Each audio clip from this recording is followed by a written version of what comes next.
Gaza में एक धमाके ने इजरायल की सेना को बहुत ज्यादा परेशान कर दिया। इस एक धमाके ने इजरायली सेना को ऐसा झटका दिया है जिसे सिनवार का शॉक नंबर 500 कहा जा रहा है। नेतन्याहू के लिए डरने वाली बात यह है कि अगले 24 घंटों के अंदर अंदर हमास ने इससे भी बड़ा हमला करने की धमकी दी है।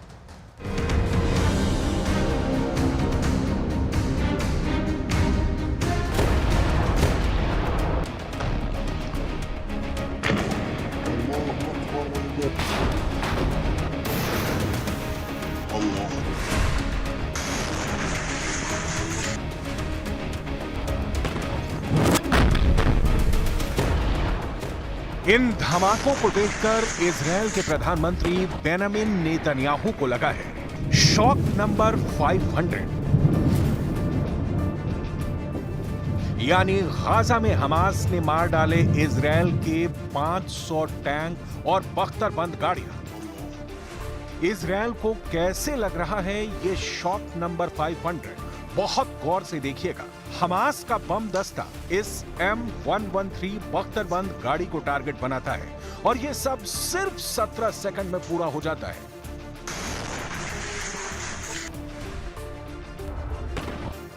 हमास का बम लेकर यह लड़ाका भागता हुआ इजरायल की बख्तरबंद गाड़ी की तरफ बढ़ता है। वो इस M113 बख्तरबंद गाड़ी में पीछे बम फिट करके भागता है और फिर 16वें सेकंड में होता है यह धमाका।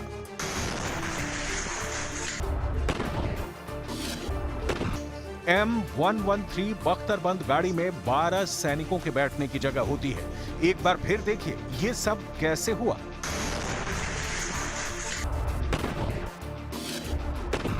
हमास चुन चुन कर इजरायल के टैंक और बख्तरबंद गाड़ी उड़ा रहा है। उसके बम दस्ते इन हमलों को अंजाम दे रहे हैं और बहुत आराम से इजरायल की बख्तरबंद वाली ताकत का ये हाल कर रहे हैं।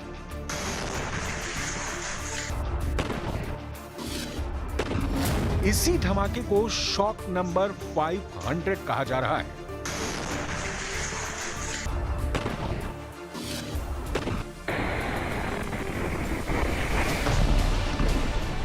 जिस हमास को खत्म करने के लिए पूरे गाजा को इजरायल मिट्टी में मिला चुका है, जिस हमास को खत्म करने के लिए इजरायल रफा से लेकर खान यूनुस तक बम बरसा रहा है, 40,000 से ज्यादा लोग इस बमबारी में मारे जा चुके हैं, उसी गाजा में हमास ने इजरायल को शॉक नंबर 500 देना शुरू कर दिया है।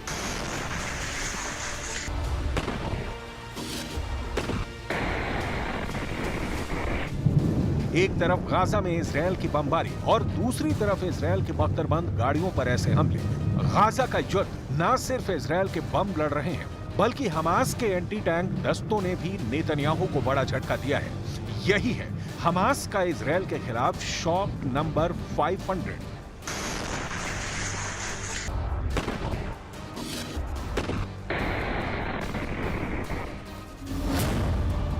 गाजा में अब तक इजरायल के 500 से ज्यादा टैंक और बख्तरबंद गाड़ियों का शिकार हो चुका है।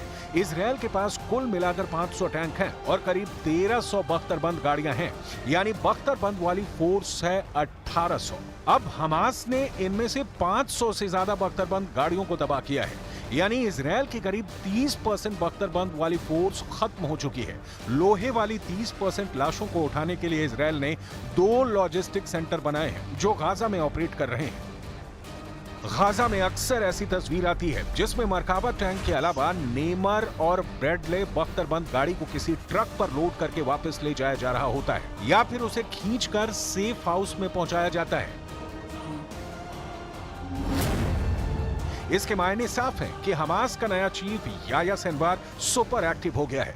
इस्माइल हानिया की हत्या के बाद सिनवार गाजा में इजरायल को वो जख्म देना चाहता है जो नेतन्याहू भुला न सके।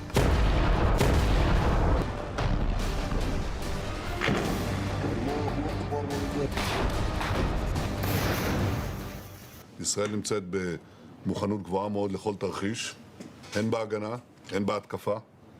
אנחנו נגבה מחיר כבד מאוד על כל מעשה תוקפנות נגדנו, מכל זירה שהיא. אללהו אכבר. אללהו אכבר. אללהו אכבר.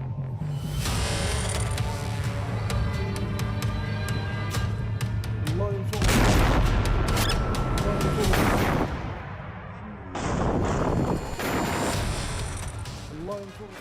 ऐसे ही बहुत से वीडियो इजरायल के पावर सेंटर में तहलका मचा रहे हैं।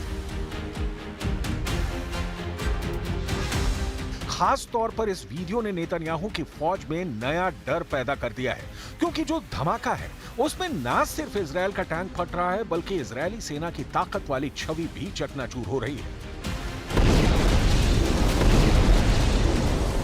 अब हुआ क्या, बहुत गौर से देखिए, क्योंकि इस वीडियो ने इजरायली सेना की चूलें हिलाकर रख दी हैं। दो लोग भागते हुए इजरायल के मरकाबा टैंक की तरफ बढ़ते हैं और जल्दी से उसके दाईं तरफ कुछ फिट करके अलग अलग दिशा में भाग जाते हैं। चंद सेकंड के बाद होता है बड़ा धमाका।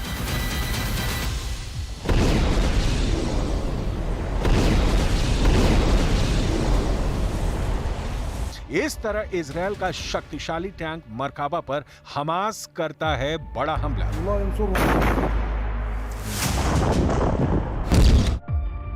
हमास के दूसरे वीडियो में एक स्नाइपर अटैक होता है। टारगेट पर मरकाबा टैंक में बैठा इजरायली कमांडर है। स्नाइपर गोली चलाता है और फिर काम तमाम हो जाता है।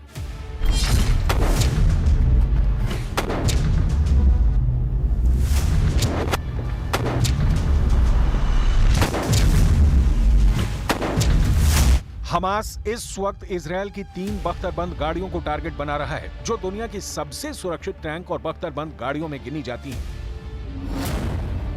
पहला है इजरायल की शान मरकाबा टैंक। यह दुनिया का सबसे सुरक्षित टैंक माना जाता है।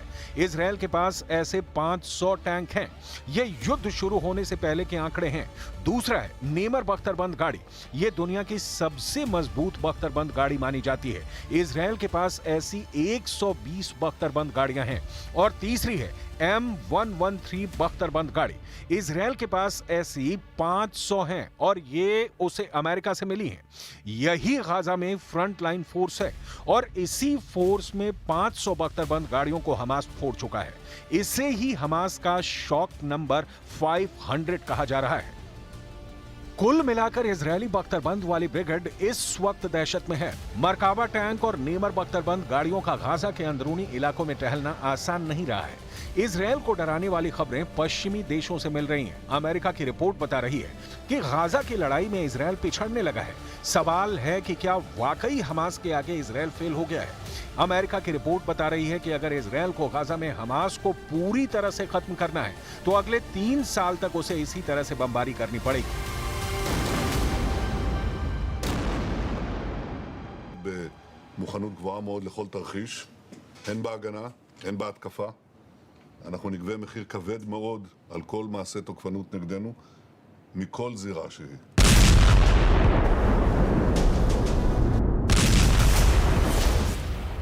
हमास पर आई एक रिपोर्ट ने इजरायल को डरा दिया है।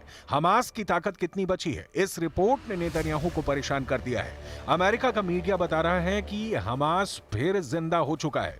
एक रिपोर्ट छापी है जिसमें अमेरिकी खुफिया एजेंसियों के हवाले से मिली जानकारी पर बताया गया है कि 10 महीने के युद्ध में इजरायल अब तक हमास के सिर्फ 30% लड़ाके ही मार पाया है। यानी रिपोर्ट में पहली बड़ी खबर यह है कि 70% हमास अभी भी बाकी है। 70% मतलब यानी 2/3 हमास अब भी इजरायल से टक्कर ले रहा है। रिपोर्ट में दूसरी बड़ी खबर यह है कि इजरायल ने गाजा में हमास की सिर्फ 35% सुरंग को तबाह किया है। यानी गाजा में हमास की 65% सुरंग अब भी एक्टिव है। यानी 2/3 सुरंगों का इजरायल अब तक पता नहीं लगा पाया है।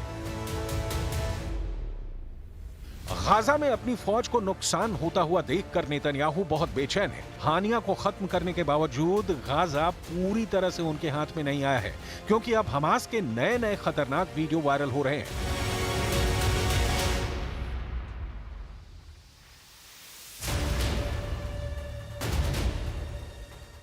गाजा के कई इलाके ऐसे हैं जहां इजरायल की सेना टैंक ले जाने से भी बच रही है, क्योंकि वहां एंटी टैंक माइन लगी हुई है। लिहाजा पैदल गश्त के जरिए पहले उन इलाकों को सैनिटाइज किया जाता है और फिर टैंकों को आगे बढ़ाया जाता है। गाजा पर बमबारी में अब तक 40,000 से ज्यादा लोग मारे जा चुके हैं। गाजा में लोग रोज लाशों को उठा रहे हैं। गाजा में रफा और खान यूनुस में जिस तरह की बमबारी हो रही है, उसकी खबर संयुक्त राष्ट्र तक पहुंची है। सवाल है कि गाजा को कौन बचाएगा? During the Israeli offenses against Rafah since the 6th of May, over 1 million people have been displaced once again, desperately seeking shelter and safety.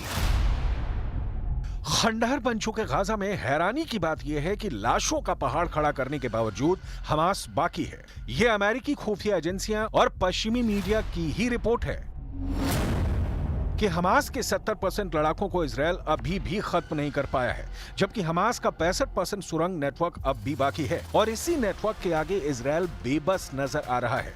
Israeli सेना की 4 डिवीजन यानी करीब 40,000 सैनिक गाजा में तैनात हैं।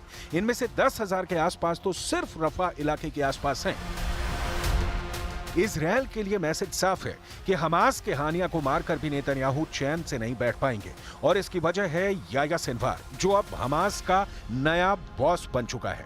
गाजा में जितने इजरायली टैंक फट रहे हैं, ऐसे हर धमाकों के साथ साबित हो रहा है कि हमास कमजोर नहीं हुआ है, उसकी ताकत इजरायल के लिए और खतरनाक बनती जा रही है। इजरायल की सेना और नेतन्याहू के लिए तो सबसे बड़ी शर्मिंदगी की बात यह है कि 7 अक्टूबर को इजरायल पर हुए हमले का मास्टरमाइंड याह्या सिनवार अब भी जिंदा है और अब तो ये भी कयास लगाए जा रहे हैं कि पूरी तरह इजरायल का ब्लॉकेड होने के बावजूद वो गाजा से भाग चुका है और इस वक्त गाजा के युद्ध को बाहर बैठकर कंट्रोल कर रहा है। यही वजह है कि बेंयामिन नेतन्याहू इस वक्त ना सिर्फ गाजा में घिरे हुए हैं, बल्कि इजरायल की अंदरूनी राजनीति में भी उनके बहुत से दुश्मन पैदा हो चुके हैं।